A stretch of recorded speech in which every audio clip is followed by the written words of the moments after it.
Question number 1 है, हरियाणा के किस जिले की बेटी अनन्या बनर्जी को United nation economics and social council द्वारा आयोजित यूथ फोरम में आमंत्रित किया गया है। तो हाल ही में दोस्तों हरियाणा की बेटी अनन्या बनर्जी को इस यूथ फोरम में आमंत्रित किया गया है।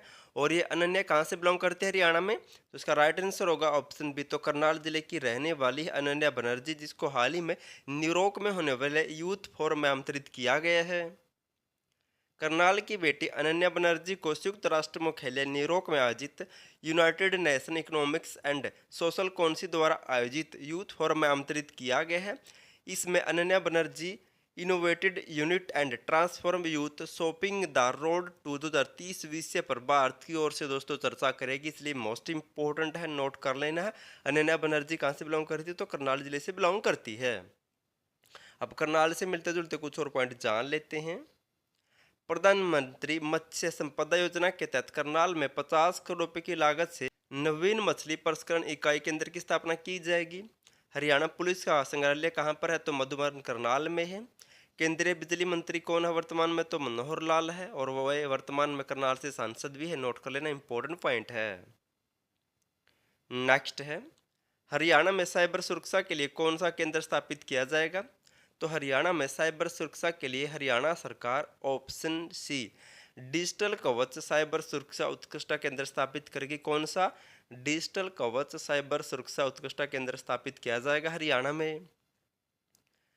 हरियाणा में साइबर हमले के किसी भी संभावित खतरे से निपटने के लिए साइबर सुरक्षा केंद्र बनाया जाएगा, और प्रदेश सरकार जल्द ही हरियाणा में डिजिटल कवच साइबर सुरक्षा उत्कृष्टता केंद्र स्थापित करने जा रही। दोस्तों मोस्ट इंपॉर्टेंट है।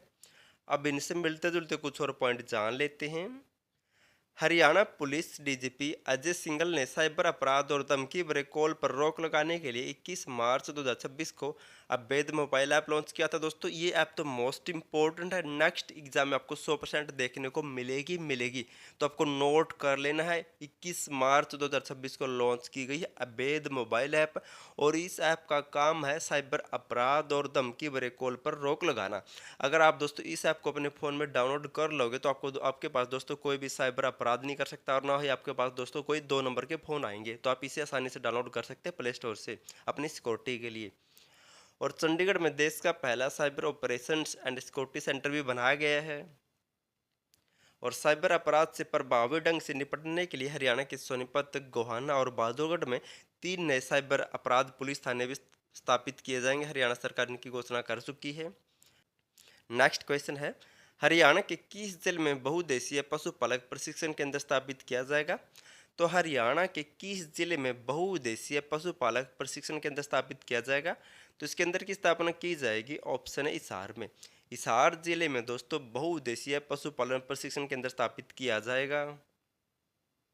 वन हेल्थ कार्यक्रम के तहत हिसार में बहुउद्देशीय पशुपालक प्रशिक्षण केंद्र स्थापित किया जाएगा। तो किस योजना के तहत?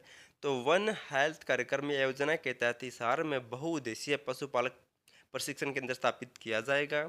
अब इनसे मिलते जुलते कुछ और पॉइंट जान लेते हैं। हिसार जिले में हरियाणा पशु चिकित्सा महामारी विज्ञान केंद्र भी बनाया जाएगा, भी मोस्ट इंपॉर्टेंट है। केंद्रीय भैंस अनुसंधान संस्थान ने कहाँ पर? हिसार में 1985 में स्थापित हुआ था।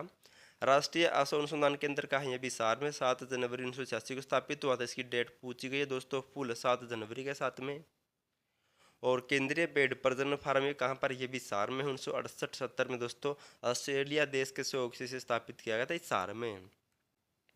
नेक्स्ट है, प्रतिपूरक वनीकरण प्रबंधन एवं योजना प्राधिकरण, जिसे शॉर्ट फॉर्म में कैंपा कहते हैं, इसके तहत हरियाणा में कितनी राशि को दोस्तों मंजूरी दी गई है?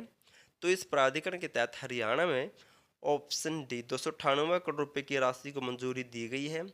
अब ये है क्या, इसके बारे में डिटेल से जान लेते हैं, फिर आपको आसानी से समझ में आएगा। हरियाणा में पर्यावरण संतुलन को प्रोत्साहन देने के लिए प्रतिपूरक वनीकरण प्रबंधन एवं प्राधिकरण योजना, जिसे कैंपा कहते हैं, इसके तहत 298 करोड़ रुपए की दोस्तों वार्षिक कार्य योजना को मंजूरी मिली है। इस योजना के तहत 1882 हेक्टेयर भूमि पर 20 लाख पौधे लगाए जाएंगे। शहरी क्षेत्रों में प्रदूषण और तापमान वृद्धि को कम करने के लिए 16 हेक्टेयर क्षेत्र में दोस्तों मियावाकी तकनीक से दोस्तों शहरी वन विकसित किए जाएंगे। मोस्ट इंपॉर्टेंट नोट कर लेना है। और ये मियावाकी तकनीक क्या होती है? शहरों में दोस्तों छोटे छोटे पार्क बना दिए जाते हैं, उन्हें वन कहते हैं, इसे कहते हैं मियावाकी तकनीक। और राज्य में सबसे पहले मियावाकी तकनीक से वन लगाने की शुरुआत सुनील सतपाल सांगवान ने उस समय की थी जब वो रोहतक जेल में अधीक्षक के पद पर कार्यरत थे। और उन्होंने यह प्रयोग गुरुग्राम जेल में भी किया था, नोट कर लेना है।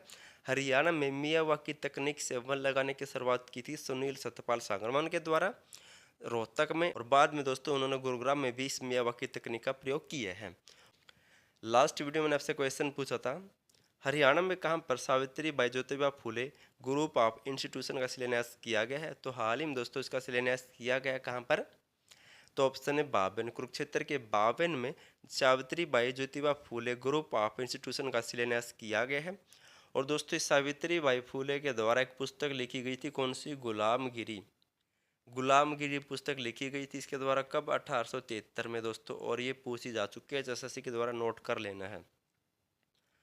आज आपके लिए क्वेश्चन, आपको इसका आंसर कमेंट करना है। उत्तर भारत की सबसे सुरक्षित जेल हरियाणा के किस स्थान पर बनाई जा रही है, आपको बताना है दोस्तों किस स्थान पर और किस जिले में बनाई जा रही है। वर्तमान में जेल डीजीपी कौन, आपको अभी कमेंट करना है। अगर आपको वीडियो पसंद है तो वीडियो को लाइक, चैनल सब्सक्राइब और शेयर जरूर कर देना। और वीडियो देखने के लिए थैंक यू सो मच।